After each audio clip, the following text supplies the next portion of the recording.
Somebody's on the telephone for you. За какво става въпрос? Oh, for fuck's sake. I'm trying to write this fucking Обичате tune, интервю? man.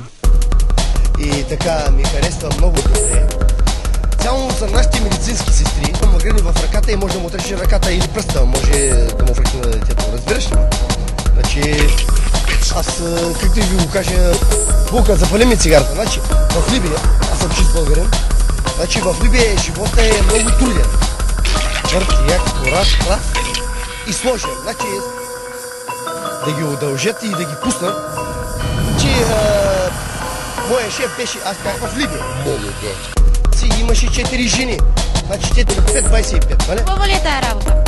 Моята работа беше професионална работа. Значи работех алуминия.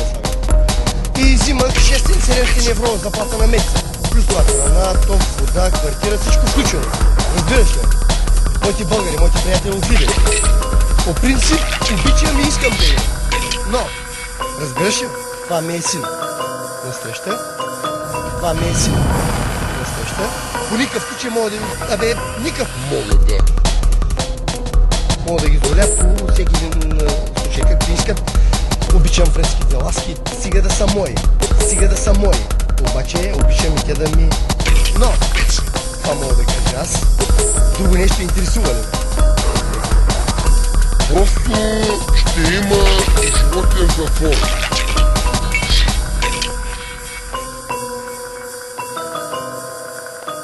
Разбираш ли ме?